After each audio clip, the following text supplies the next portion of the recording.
اما بعد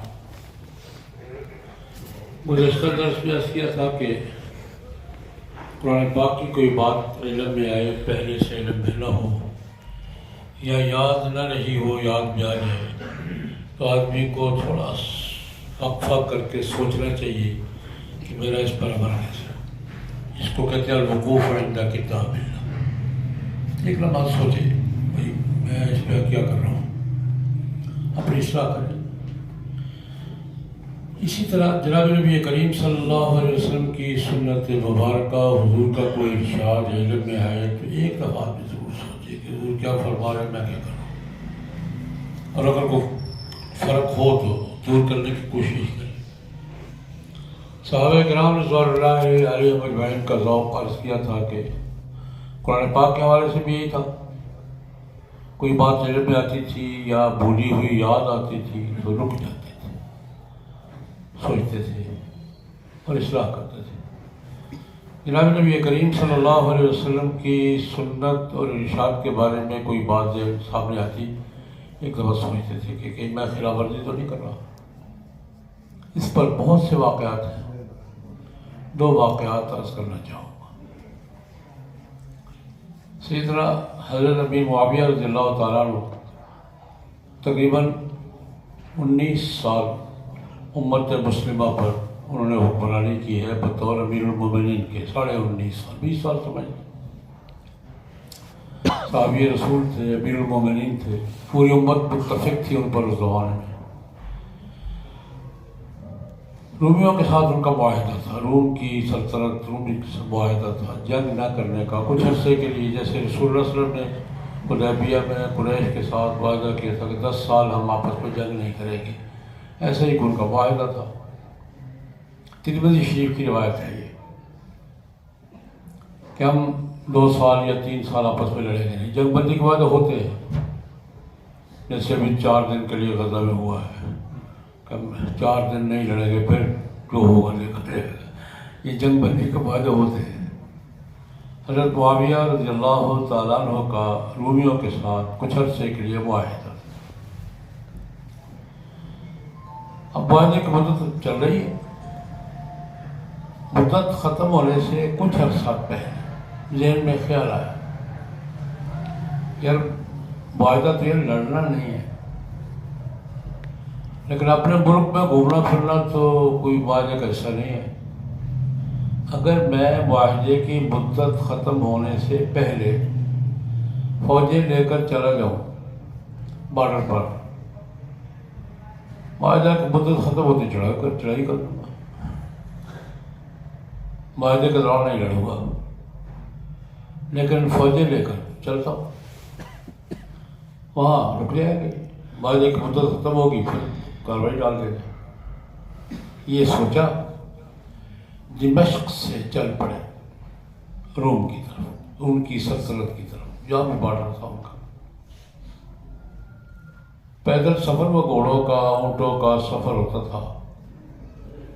ایک دن 2 دن کا سفر کر چکے تھے کہ ایک دن دیکھا پیچھے سے کوئی آدمی گھوڑا دوڑاتے ہوئے تیزی سے سر پر ہوا اڑاتے ہوئے شور مچاتے ہوئے آ رہا۔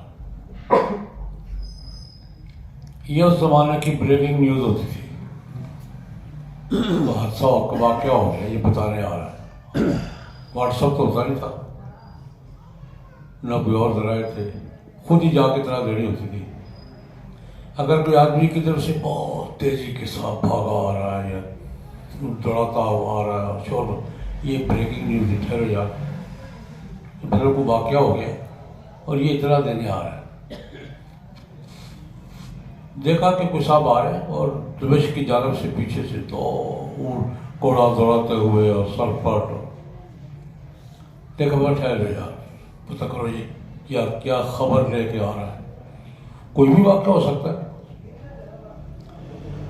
جب قریب آئے تو فیضا ہو عمرو بن عبسہ رضی اللہ تعالیٰ، عمرو بن عبسہ رضی اللہ عنہ معروف صحابی ہیں، مکی دور میں مسلمان ہوئے تھے، وہ ہے بڑی تیزی کے ساتھ گھوڑا دوڑاتے ہوئے اور شور مچاتے ہوئے، معاویہ وفا اللہ غدر، معاویہ وفا اللہ غدر، معاویہ وفا اللہ غدر، جو اپنے دیوان یہ رک گئے. جب پہنچے سلام دعا ہوئی. حضرت خیر ہے؟ امیر المومنین کدھر جا رہے ہیں آپ؟ روم کی طرف جا رہا ہوں. آپ کا معاہدہ نہیں ہے؟ جنگ نہ کرنے کا معاہدہ نہیں آپ کا ہے؟ مدت ختم ہو گئی ہے. نہیں. کدھر؟ یہ کیا کر رہے ہیں آپ؟ حضرت معاویہ رضی اللہ عنہ کی حضرت بات یہ میں لڑوں گا تو اپنی مدت کے بعد ہی لڑوں گا، لیکن فوجوں کی نقل و حرکت تو اپنے ملک میں کر رہا ہوں. اس میں معاہدے میں کہا لے کر چل رہا ہوں، مدت ختم ہوگی. عمرو بن عباس رضی اللہ عنہ نے کہا کہ سمعت رسول اللہ صلی اللہ علیہ وسلم، میں نے جناب نبی کریم صلی اللہ علیہ وسلم سے سنا ہے جب تمہارا کسی قوم کے ساتھ جنگ نہ کرنے کا معاہدہ ہو تو جب تک معاہدے کی مدت نہ ختم ہو جائے اپنی فوجوں کو مرکز سے حرکت نہیں دو. جب تک مدت ختم نہ ہو جائے اپنی فوجوں کو چھاؤنیوں سے حرکت مت دو. حضرت معاویہ نے اتنا ہی پوچھا انت سمعت، تحقیق کی ہے انت سمعت؟ انہوں نے کہا حضرت سمعت اذنایا ووعاہ قلبی، میرے ان کانوں نے رسول اللہ صلی اللہ علیہ وسلم سے سنا ہے اور اس سینے نے یاد کیا. یاد ہے مجھے، میں نے خود سنا ہے. اب چلو میں واپس، پہلے میری ایک تدبیر تھی، سوچ تھی، اب رسول اللہ کا ارشاد آ گیا ہے، واپس انہی قدموں واپس دمشق جا کے سانس لیا کہ ہماری تدبیریں سوچیں اپنے مقام پر ٹھیک ہیں، لیکن رسول اللہ صلی اللہ علیہ وسلم کا ارشاد سامنے آ گیا ہے، اب کوئی چال نہیں، کوئی تدبیر نہیں، کچھ. ترمذی شریف کی روایت ہے. انہی قدموں واپس دمشق جا کے سانس لیا کہ جب مدت ختم ہوگی پھر دیکھیں کہ کیا کرنا ہے. کیوں؟ جناب نبی کریم صلی اللہ علیہ وسلم کا ارشاد گرامی سامنے آ گیا. اب کسی کی نہ کوئی تدبیر نہ کوئی سیاست. حضرت حذیفہ بن الیمان رضی اللہ تعالیٰ عنہ معروف صحابی ہیں، بڑے غیور صحابی تھے. صحابہ کرام رضوان اللہ علیہم اجمعین حضور کی سنت کو تلاش بھی کرتے تھے، رک بھی جاتے تھے، اور سنت پر پڑھتے بھی تھے، غصہ بھی کرتے تھے. ان کا ایک واقعہ تو یہ ہے، حضرت عمر رضی اللہ عنہ کے زمانے میں فارسی سے بھی جنگیں تھیں، رومیوں سے بھی جنگیں تھیں. رومیوں کے ساتھ ایک جنگ کے محاذ میں جب آمنے سامنے فوجیں ہوتی ہیں، لڑائی ہو رہی ہوتی ہے، تو درمیان میں کچھ مسائل پیدا ہو جاتے ہیں، کمانڈر آپس میں بیٹھتے بھی ہیں. جنگ کے دوران بھی کوئی مسئلہ پیدا ہو جائے تو آپس میں بیٹھ کے کوئی حل کرتے ہیں کیا کرنا ہے. رومی کمانڈر نے مسلمان کمانڈر کو بلایا کہ بھائی کوئی مسائل علاقے کے ذرا حل کریں. بیٹھے، یہ بھی ساتھ خالد ہے، یہ بھی ساتھ ہے. اب حضرت حذیفہ اب کھانا کھانے بیٹھے ہیں، دسترخوان بچھا ہوا ہے، کھانا کھا رہے ہیں.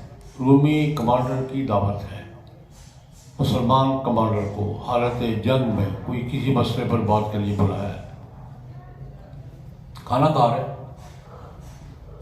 حضرت حذیفہ رضی اللہ تعالیٰ عنہ کھانے کے دوران لقمہ پکڑا ہے، پھسل گیا ہے، دسترخوان پہ گئے. ہو جاتا ہے، لقمہ توڑا ہے، پکڑا ہے، پھسل گیا کہ دسترخوان پہ گر گیا.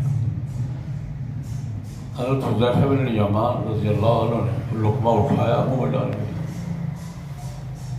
ساتھ والے نے کوڑی ماری، کیسی ہے یہ تو یہاں کے پروٹوکول کے خلاف ہے. پوش لوگوں میں بیٹھے ہو جا، کہا کچھ نہیں، کیوں کوڑی ماری، یہ کیا کیا؟ یہ یہاں پر عیب کی بات سمجھی جاتی ہے. اپنے اپنے علاقے کے رواج ہوتے ہیں. گرا ہوا لقمہ اٹھا کر منہ میں ڈالنا یہاں بڑی زبان سے کچھ نہیں کہا، صرف بڑی ماری ہوئی کہ کیا تو بڑی بے نیازی سے ادھر دیکھا اور کہا آتروں کو سنت حبیبی لہا ولا لمقا، ان بیوقوفوں کے تانے کے ڈر سے میں اپنے پیغمبر کی سنت چھوڑ دوں؟ کہتے پھر جو کہتے ہیں رسول اللہ صلی اللہ علیہ وسلم کا ارشاد گرامی ہے لقمہ گر جائے پاک جگہ پہ آلودہ نہ ہو، اب دسترخوان پہ کیا آلودہ ہوگا، لوگ پاک سے گر جاتا ہے، اگر آلودہ نہیں ہوا کسی گندی چیز سے وہ پاک ہو، اللہ کا رزق ہے۔ رسول اللہ صلی اللہ علیہ وسلم کا ارشاد گرامی یہ ہے کہ لقمہ اگر زمین دسترخوان پہ گر کے آلودہ نہیں ہوا تو کھاؤ، مجھے کیا پرواہ ہے یہ کیا کہتے ہیں۔ اور جملہ کیا فرمایا آترکو سنت حبیبی لہا ولا لمقا، ان بیوقوفوں کے تانے کے ڈر سے میں اپنے حبیب کی سنت چھوڑ دوں۔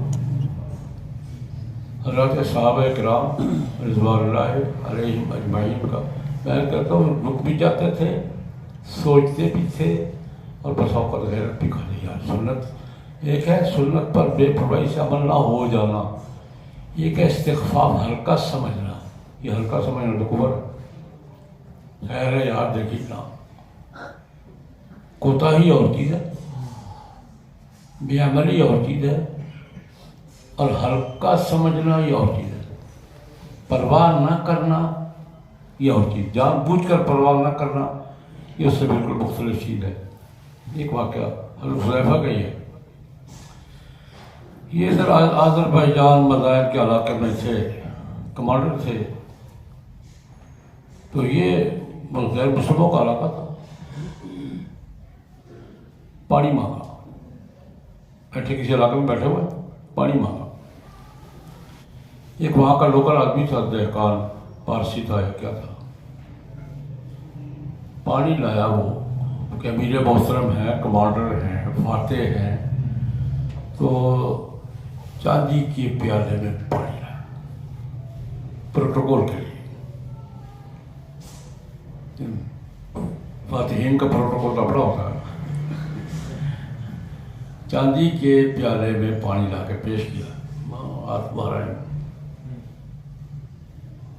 یوں ہاتھ مارا، پانی بھی گیا پیالہ بھی گیا، تو انہوں نے کہا یار یہ ایسا تو نہیں کرنا چاہیے تھا، منع کر دیتے، یہ غصہ تو نہیں کرنا چاہیے تھا، نہیں پینا غلط نہیں تھے، انہوں نے کہا دیکھو میں نے یہ کیوں کیا ہے وجہ بیان، میں ایسے نہیں کیا، میں نے اسی کو ایک دفعہ پہلے میں نے پانی مانگا تھا، چاندی کے پیالے میں لایا تھا، تو میں نے سکھا تھا بھائی چاندی سونے کے برتن میں پانی نہ لایا کرو، ہمارے پیغمبر صلی اللہ علیہ وسلم نے منع فرمایا ہے، اسی کو میں نے منع کیا تھا، اب دوبارہ لے کر آیا ہے تو میرا عمل یہی بنتا تھا، پھر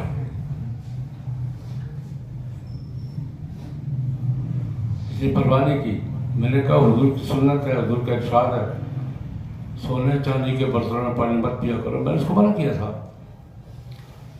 تو 4 دن پہلے یہ وہ پھر گیا ہے، اس میں نے ہاتھ مارے، تو حضرات صحابہ کرام رضوان اللہ اجمعین جناب نبی کریم صلی اللہ علیہ وسلم کی سنت اور حدیث سامنے آنے پر تحقیق ضرور کرتے تھے، جانتا سمے تھا، لیکن جو بات علم میں آ جاتی تھی پھر اس کا احترام بھی کرتے تھے، اس پر عمل بھی کرتے تھے، اور بے احترام